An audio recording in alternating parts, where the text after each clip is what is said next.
Muito bem, então nós vamos falar agora com ele, o nosso queridíssimo, quem é? Agora. Quem é? Fernando Conrado. O Conrado agora que vai nos falar. Ele é sorvetão. Fala, Conrado. Gaúcho. Tranquilo ou não? Hoje da fronteira. Do Bonfa. Boa tarde, senhores. Estava com saudade aqui de estar ao lado de vocês aí nessas transmissões. Saudade. Muito bem. Posso Conrado, fazer uma questão? Você já tem uma Conrado, pronta? eu quero saber o seguinte. Não, eu quero um tema que é sobre os homens fracos. Era isso. Por que que os homens estão agindo dessa maneira? A que ponto chegamos nós que já exploramos planetas, Era. vencemos guerras, Pior. desentupimos Pia. esgoto, matamos barata, abrimos lata de palmito, sem demonstrar nenhuma fraqueza para abrir uma lata de palmito. O que mais que nós fizemos? Cruzamos oceanos, não é? Descobrimos coisas na Lua, fantásticas na fomos ciência. Fomos à Lua, fomos a Marte, mandamos a Marte. Agora, Satélites. o que está acontecendo? Playboy da O Hortência. que está acontecendo com o homem? Tu sabes, tem um ditado oriental que diz o seguinte, né? Que tempos difíceis criam homens fortes criam tempos fáceis criam homens fracos. E esses homens fracos vão criar tempos difíceis novamente. O que a gente tem visto aí, como tu mesmo falaste, dessas grandes vantagens humanas, de exploração, de domínio, de ousadia, de encontrar novos planetas, novos continentes, isso fazia parte dos homens fortes. E vale a pena a gente deixar claro para as pessoas, quando a gente fala aqui de homens fortes, a gente está falando da humanidade como um todo, né? Homens e mulheres fortes também. E nesse aspecto, a gente tem, e aqui quando eu falo também, não estou falando de classe social, não estou falando de raça, nada disso. Estou falando de funções sociais. Estamos falando de humanidade. De humanidade, mas assim, ó, dentro das funções sociais, por exemplo, dentro dos repórteres, tem as pessoas que são mais qualificadas e as pessoas que não têm qualificação alguma. Dentro dos grupos dos professores, tem os mais qualificados, os mais especialistas, os mais dedicados e aqueles que não têm qualificação nenhuma. Então existe uma elite. Tem um filósofo chamado Ortega y Gasset que ele dividiu as pessoas em quem eram os mais qualificados e os menos qualificados, que ele chamava de massa. O grande problema que a gente teve, Emílio, que foi o seguinte, ó, nos tempos duros, faziam o quê? Que essa massa, essas pessoas menos qualificadas, não prosperassem, morressem, não conseguissem se alimentar direito. Então sempre sobreviveram esses grandes homens, né? As pessoas que eram mais ousadas, as pessoas que tinham mais qualificações, mais preparadas, e elas acabaram tornando os tempos mais fáceis. Quando eu falo aqui de tempos mais fáceis, é tempo sem negatividade. Tempo onde as pessoas não têm que encarar os problemas, as pessoas não têm que encarar vicissitudes. E aí essas pessoas que acabaram sobrevivendo, Emílio, esses homens, vamos dizer, os homens fracos, as mulheres fracas, acabaram tendo mais acesso ao estamento burocrático. Porque a pessoa que é mais qualificada, mais preparada, ela busca a luta pela sua autonomia, a luta pela sua liberdade, ela quer crescer, ela quer empreender, ela quer desenvolver um foguete que vai para outro planeta, ela quer desenvolver uma embarcação, uma nova fórmula química e assim sucessivamente. Bueno, então essas pessoas que eram os menos qualificados acabaram chegando aonde? No estamento burocrático, trabalhando para o Estado, onde eles têm um rendimento com certeza, eles não correm tantos riscos, eles têm mais a segurança que vão sobreviver, e assim essas pessoas acabaram tomando parte do poder. Então essas pessoas que não tinham qualificação alguma, até mesmo para gerir suas próprias vidas, agora elas têm acesso ao poder para gerir a tua vida, para gerir a minha vida, gerir a vida de todos nós. É por isso que a burocracia é tão ineficiente em todas as partes do mundo, porque ela é dominada por pessoas, por mais que estejam preparados, com qualificações, eles não são tão preparados, nem têm tantas qualificações quanto teriam a elite. Quando a gente fala elite aqui, Emílio, a gente está falando dessa capacidade do ser humano, no momento de terror, no momento de pânico, no momento de ameaça, encontrar a melhor solução para a sua sobrevivência e a sua capacidade também de trazer as pessoas consigo, né? De conseguir cooptar as outras pessoas para encontrar a melhor saída de modo que todo mundo sobreviva. Então esse é o primeiro ponto, ou melhor, começaram a surgir pessoas mais fracas no mundo. Daí uma segunda pergunta que tu pode me fazer é o seguinte, tá, Conrado, mas o que foi que aconteceu com os homens fortes?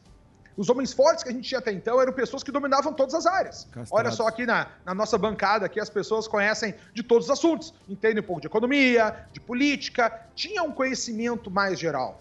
quando a gente chega na fase da modernidade, o cientificismo começa a tomar muita conta. E as pessoas começam a ficar, essas pessoas estudiosos, né, pesquisadores, começam a pesquisar coisas cada vez mais específicas, né? O joelho esquerdo do tamanduá bandeira, a rótula do metatarso do pé direito do Pelé. Então, os caras ficam tão entendendo... Especialistas numa área tão pequena e começam a ter essa prepotência, arrogância do saber, afinal eles são pós-doutores, doutores em alguma coisa, que acham que esse mesmo conhecimento que eles têm numa área, eles podem aplicar nas outras áreas do conhecimento. E a gente começa a ter outro problema, que são esse super-homem agora, esse cara que era o mais cientista, o mais apropriado, o mais qualificado, ele já não conhece todas as outras áreas e quer apitar nas outras áreas. E aí a gente vê aí pessoas que não têm tanto conhecimento geral, né, querendo falar de economia, querendo falar de paz mundial, querendo falar de cotas e assim sucessivamente. E essas pessoas já não aceitam mais que as pessoas tenham conhecimento geral, cada vez maior, tenham, por mais que não seja tão específico o conhecimento, que elas tenham uma visão maior para achar soluções melhores para o mundo. Então esse é um grande drama que a gente acaba vivendo aí, onde os homens fracos tomaram cada vez mais conta do poder do estamento burocrático e aqueles homens que deveriam ser os fortes, ter o conhecimento de todas as áreas do conhecimento, né? Da Naturwissenschaften, as ciências da natureza, quanto da Geisteswissenschaften, as ciências do espírito, as ciências humanas, eles acabam estudando apenas uma areazinha, acabam não se dedicando às outras áreas, e aí a gente ficou aí à mercê de pseudos intelectuais que tomam para si essa responsabilidade de jogar o mundo adiante aí, tomam por si essa ideia que são escolhidos por Deus, né, para conseguir dar soluções a todo mundo. E se a gente for pensar nisso aí também, desculpa só me alongar tanto, foram os intelectuais exatamente que uniram as nações, né? Olha só, a nação, o povo ocidental, ele é unido porque na figura de Jesus Cristo, que era um grande filósofo, o povo oriental na figura do Buda, que era um grande filósofo, o próprio Sócrates, Platão, Aristóteles, eles uniram as pequenas tribos de humanos em grandes nações. Hoje em dia é diferente. Esses intelectuais tentando achar respostas para paz mundial, para o meio ambiente, para a guerra no Oriente Médio, acabam criando teorias das suas cabeças, nenhuma delas vinculada a esse conhecimento sistemático necessário, e a partir disso eles acabam dividindo as pessoas cada vez mais em minorias, em grupos étnicos, em pseudos grupos coletivistas, e por aí a gente acaba chegando num mundo onde os homens estão cada vez mais fracos e os homens que eram para ser fortes acabaram sendo desvirtuados para estudar cada vez menos, conhecer cada vez menos e já não podem ter uma visão geral e assim não conseguem propor as melhores respostas à sociedade. Meu, que aula! Você viu? Você viu, Zuzu? Uma te bela convenceu, aula. né? Não me convenceu. Não te convenceu? Bela análise sociológica, comportamental. Isso é filosófico. Pra falar do comportamento do Big Brother da Carol Conká. É isso que você quis dizer no final de tudo isso. Não, é o Fiuk. É o Fiuk. É o cara que se humaniza. Agora você vê uma coisa, os lacradores estão sendo lacrados. Não sei se você está acompanhando. O cara que bombava na rede social, querendo se apropriar de um rótulo, de um discurso e falar muito bonito, está se contradizendo o tempo todo. Rótulos. Como que você analisa esse processo? É bom, porque você consegue colocar uma luz nos caras que estavam querendo botar fogo em tudo, e agora eles mesmos estão cancelando, eles são os canceladores também, né? O que a gente acaba vendo... O que a gente acaba vendo aqui, Zuckerman, são duas coisas bem específicas. O Big Brother eu não acompanho, mas né, os fatos a gente está sempre a par. A gente consegue enxergar que foi jogado ali a tela para que todos nós víssemos a fragilidade intelectual dessas minorias, desses homens fracos, dessa geração que já não enxerga mais a necessidade de proteger as grandes coisas, porque não enxerga o merecimento neles em defendê-los. Quando a gente vê lá o Fiuk, por exemplo, chorando e pedindo desculpa por ser homem, eu acho que esse cara não enxerga uma alegoria, que eu vou dizer pra vocês aqui rapidinho também. Te lembra quando a gente era criança, pegava um baralho e fazia castelinhos de cartas? fazia aquele castelinho de carta todo dificultoso, primeiro um andar, o segundo andar, dizia, ó, ninguém passa perto, fecha a janela, isso aqui vai cair, né? Então agora imagina como se a moral, a tradição, os valores conservadores, que sejam eles a vida, a liberdade, propriedade privada, a livre iniciativa e o Estado de Direito, foram construídos por esses homens, esse grande castelinho de cartas. E esses grandes homens sempre protegê-lo, né? Não abre a porta, não deixe uma corrente de ar passar.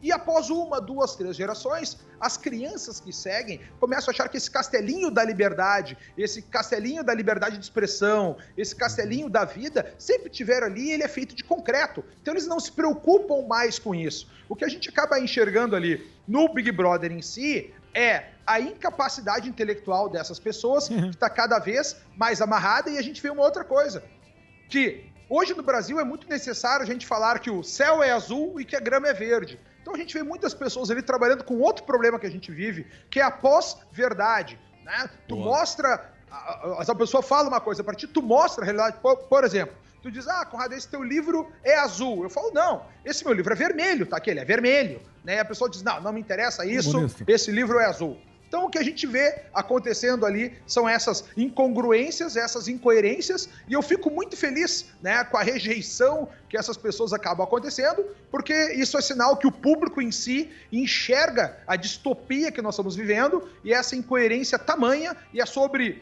isso que a gente tem que refletir para nós defendermos esse grande castelinho de cartas dos nossos costumes, da tradição, do império que trouxe a civilização chegar até os dias de hoje, né? Que promoveu a gente poder ir à Lua, promoveu a gente ter um iPhone para se comunicar, promoveu agora o Elon Musk fazer carros elétricos, entre outras coisas. Ô, Conrado, eu queria fazer uma pergunta para você, meu querido.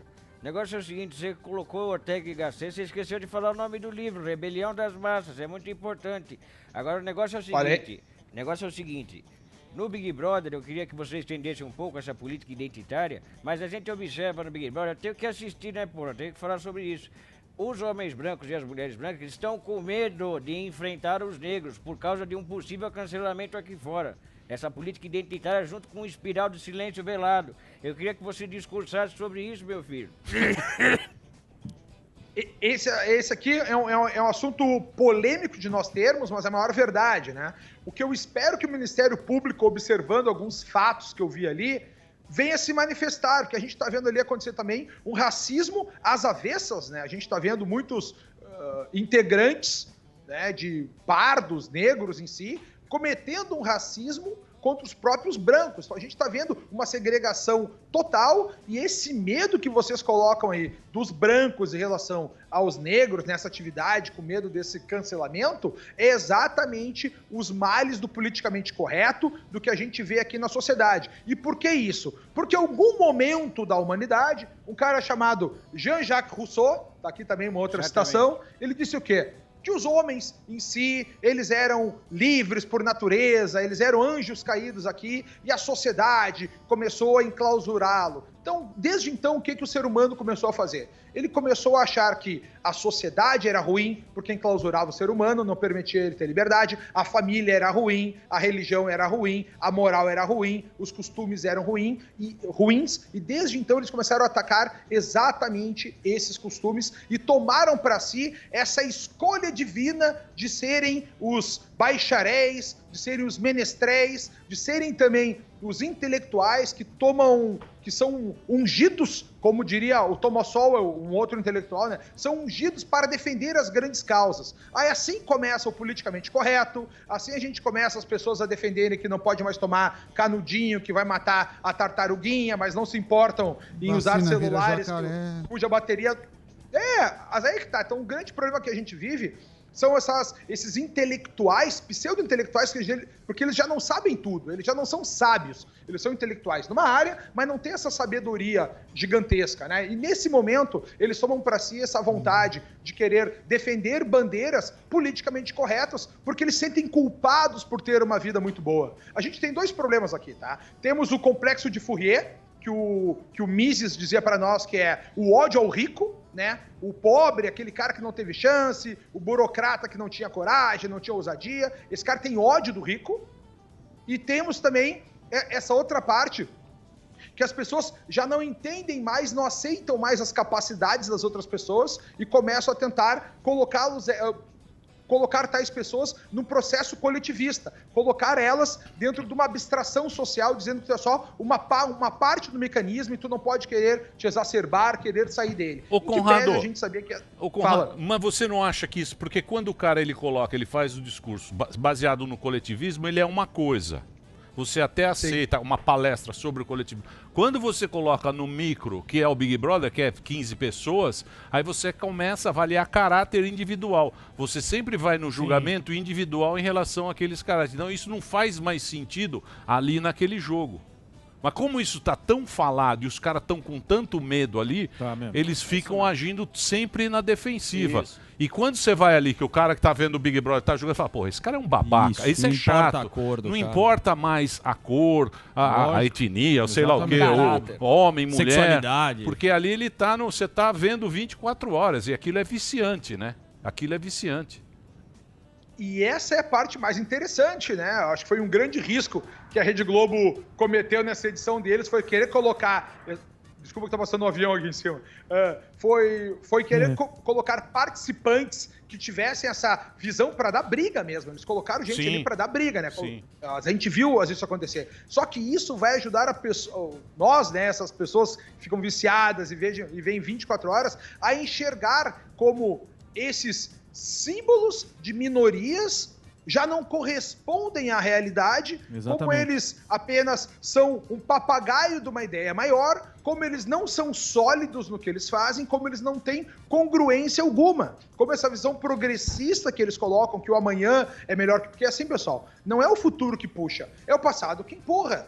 Não é porque tu tinha que ser alguma coisa que vai acontecer as pessoas loqueiam nisso aí, acreditando que o homem que tu vai ser no futuro vai acontecer num passe de mágica. E não, é tu trabalhando, é tu exercendo, é tu fazendo a tua parte. Portanto, eu aposto com vocês, mesmo sem ver o Big Brother, que as pessoas mais queridas da casa são aquelas mais coerentes, aquelas que têm uma formação de caráter mais sólida, por mais que sejam loiro de olhos azuis ou negros, não interessa isso aí, eu não sei, não dos participantes, mas eu aposto para vocês são aquelas pessoas mais coerentes, que demonstram uma amizade, que demonstram compaixão, que demonstram carinho, que demonstram o senso de servir, de estender a mão, de ouvir o outro, de tentar fazer um reparo nas rupturas. Esses vão sobreviver, porque esses são os valores conservadores. É isso que o ser humano tem dentro de si, e o povo em si, a maioria é conservadora. Reconhece, a gente sabe que a mídia tem a latinha, e aí, portanto, eles fazem o discurso que quiserem em termos de propaganda, mas as pessoas sempre vão se afinar com as pessoas mais humanas, porque foi assim que a gente chegou até os dias de hoje.